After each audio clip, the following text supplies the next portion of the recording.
Hi friends, good morning. कैसे हैं आप लोग? आशा करते हैं कि आप लोग ठीक ही होंगे। Myself Vikram Kumar and also my friends Vimal Kumar, both are a B pharm student. तो आज हम लोग जानेंगे दोस्त पाइल्स के बारे में, जिसका इंग्लिश में दूसरा नाम हेमोरॉइड्स भी है और हिंदी में हम लोग बवासीर के भी नाम से जानते हैं। तो आज हम लोग जानेंगे कि बवासीर क्या होता है, मतलब पाइल्स क्या होता है और इसका कॉजेटिव एजेंट क्या है, cause symptoms and sign and symptoms क्या होता है। तो दोस्त, बवासीर क्या होता है? यह जो होता है पाइल्स अथवा रेक्टम की डायलेटेड वेन में होता है। मतलब यह जो है रेक्टम की डायलेटेड वेन में होता है, जो सॉफ्ट टिश्यू के नीचे होती है। जो सॉफ्ट टिश्यू के नीचे होती है, एनस एरिया में वेन अथवा ग्रुप ऑफ वेन्स में स्वेलिंग आना अथवा इनका फूल जाना पाइल्स कहलाता है, जिससे स्टूल पास करने में ब्लीडिंग तथा भारी पेन भी होता है। क्या होता है दोस्त? पाइल्स क्या होता है? रेक्टम की डायलेटेड वेन होता है। या क्या होता है? रेक्टम की डायलेटेड वेन होता है जो कि सॉफ्ट टिश्यू के नीचे होती है, एनस एरिया में। एनस एरिया में क्या होता है? वेन अथवा ग्रुप ऑफ वेन में, मतलब वेन अथवा ग्रुप ऑफ वेन, मतलब वेन के बहुत सारा, मतलब नस के बहुत सारा ग्रुप में स्वेलिंग आ जाता है या फूल जाता है, तो इसे ही पाइल्स कहते हैं। और इसमें क्या होता है, जब पाइल्स हो जाता है, बवासीर हो जाता है, तो उसको लेटरिंग करने में बहुत प्रॉब्लम होती है, पेन भी होता है और ब्लीडिंग भी होती है। तो यह बहुत ही एक तरह से घातक डिजीज के रूप में देखा गया है। तो अब हम लोग बात करेंगे या हेमोरॉइड्स कितने प्रकार के होते हैं, मतलब पाइल्स जो है वह कितने प्रकार के होते हैं। तो माइनली पाइल्स को 3 प्रकार में बांटा गया है। माइनली पाइल्स को 3 प्रकार में बांटा गया है। पहला जो प्रकार है वह इंटरनल पाइल्स, दूसरा एक्सटर्नल और तीसरा कॉम्बाइंड पाइल्स। ठीक है, इसको जो है 3 भागों में बांटा गया है, इंटरनल पाइल्स और एक्सटर्नल पाइल्स और तीसरा कॉम्बाइंड पाइल्स। तो बात करेंगे हम लोग पहला की इंटरनल पाइल्स। इंटरनल पाइल्स क्या होता है? इंटरनल पाइल्स उसे कहते हैं जो एनस के रास्ते के अंदर की तरफ हो, जो एनस की रास्ते के अंदर की तरफ हो तथा स्किन से ढकी हो, उसे इंटरनल। आप लोग इसके वर्ड से ही मतलब समझ गए होंगे क्या बोल रहा है इंटरनल पाइल्स। मतलब इंटरनल पाइल्स उसे कहते हैं जो एनस के रास्ते में एनस की रास्ते की तरफ हो, ठीक है, और तथा स्किन से ढकी हो, उसे इंटरनल पाइल्स कहते हैं। और हम लोग बात दूसरा करते हैं एक्सटर्नल पाइल्स की। तो एक्सटर्नल पाइल्स वह होता है, यह एनस की सरो अनंडिंग वेनस में होता है, या एनस की सूरो अनंडिंग वेनस में होता है। बात करें तीसरा, यह कॉम्बाइंड पाइल्स होता है। यह कॉम्बाइंड पाइल्स क्या होता है? किसी भी व्यक्ति में इंटरनल तथा एक्सटर्नल पाइल्स पाए जाते हैं। मतलब कॉम्बाइंड, नाम से ही यह पता चलता है कि कॉम्बाइंड मतलब दोनों पाइल्स हो सकता है, एक्सटर्नल और इंटरनल। किसी व्यक्ति या किसी पेशेंट में इंटरनल तथा एक्सटर्नल पाइल्स भी देखे जाते हैं या पाए जाते हैं, उसे कॉम्बाइंड पाइल्स भी कहते हैं। अब हम लोग इसका बात करेंगे कि इसका काउज क्या है, मतलब कैसे ये होता है। इसका काउज की बात करें तो दोस्त, यह किस किस वजह से हो सकता है? हेमोरॉइड्स या पाइल्स अधिकतर कॉन्स्टिपेशन वाले व्यक्तियों में देखा गया है। कॉन्स्टिपेशन क्या होता है दोस्त, हम बात करेंगे। कॉन्स्टिपेशन मतलब होता है कब्ज। जिस भी पेशेंट को कब्ज बनता है, लेटरिंग करने में परेशानी होती है, वह मतलब बहुत ज़्यादा लेटरिंग कर नहीं पाते हैं, टाइट टाइट होता है या लेटरिंग होता ही नहीं है, लेटरिंग करते टाइम दर्द होता है, तो उस तरह के पेशेंट में यह होने की संभावना होती है। मतलब कॉन्स्टिपेशन वाले पेशेंट में हेमोरॉइड्स हो सकता है। दूसरा इसका क्या कारण हो सकता है? इसका कारण हो सकता है ओबेसिटी, मतलब मोटापा, एवं प्रेगनेंसी में भी हो सकता है। अगर किसी व्यक्ति को ज़्यादा से ज़्यादा फैट जमा हो या वो मोटाया गया हो, मोटा हो, या कोई लेडीज हो जो प्रेगनेंसी हो, उसको कॉन्स्टिपेशन हो सकता है। अगर कॉन्स्टिपेशन होगा, लंबे समय तक मतलब कॉन्स्टिपेशन चलेगा, तो उसको हेमोरॉइड्स या पाइल्स होने की संभावना होती है।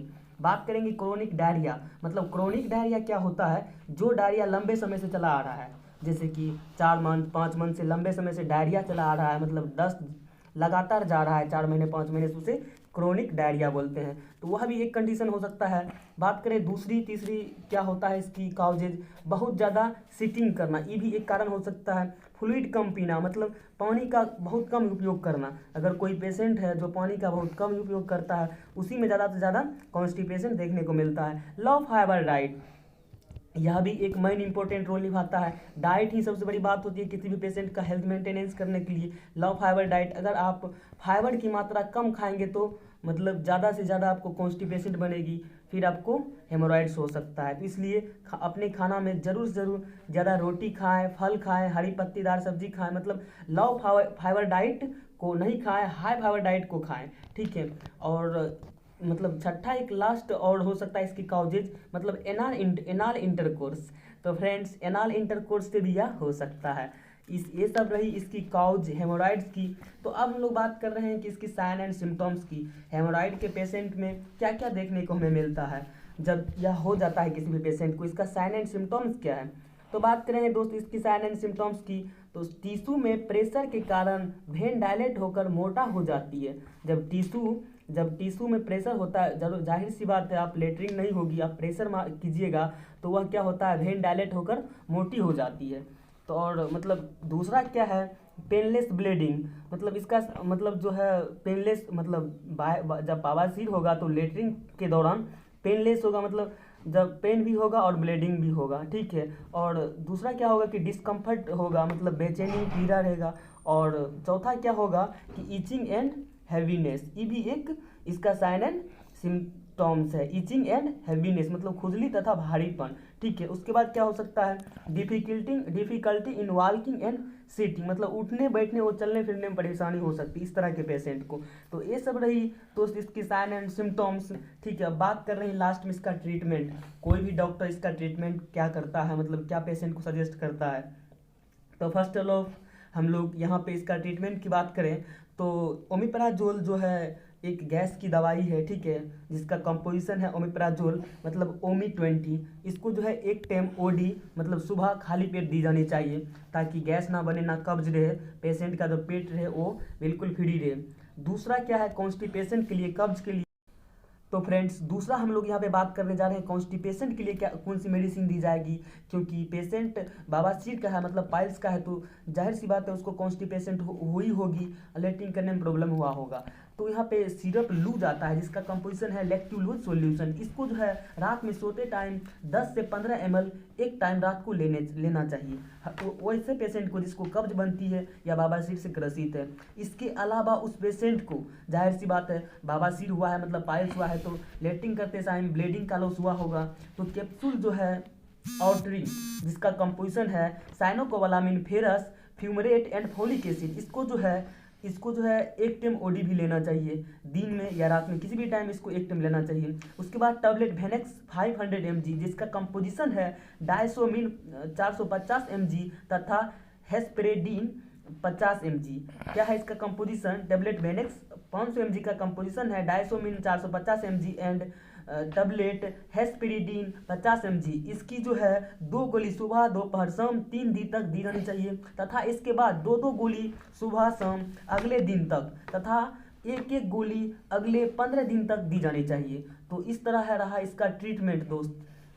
तो ये रही इसकी टैबलेट वेनेक्स का डोजेज। अब हम लोग इसका बात करेंगे और उसका जाइलोकाइन एक और जो है होता है ट्यूब की बात करेंगे, जेली की बात करेंगे दोस्त। यहाँ पे जाइलोकाइन जो है एक जेली आता है जो 2% में आता है, उसको दी जानी चाहिए, जिसका जो कि एक लिग्नोकाइल हाइड्रोक्लोराइड इसका कंपोजिशन है, जो मतलब क्या करता है, स्टूल को पासिंग में जो 10 से 15 मिनट पहले रेक्टम पे लगाया जाता है तथा स्टूल पास करते टाइम कोई दर्द ना हो, ठीक है। ये जाइलोकाइन क्या है दोस्त, यह 2% का होता है, जिसका कंपोजिशन है लिग्नोकाइन हाइड्रोक्लोराइड। क्या होता है दोस्त, यह मतलब लोकल एनास्थेटिक्स ड्रग है। वह इसलिए दिया जाता है क्योंकि रेक्टम के रास्ते में लगाने के लिए, क्योंकि पेशेंट जो लेटरिन मतलब करने में जो परेशानी होती है, जो दर्द होता है, वहाँ पे रेक्टम के रास्ते में दिया जाता है, तो लेटरिन करने में परेशानी नहीं होती है और दर्द भी नहीं होता है, लेटरिन आराम से हो जाता है। तो जाइलोकाइन 2% जो है यह एक जेली है जिसका कंपोजिशन है लिग्नोकाइन हाइड्रोक्लोराइड, या एक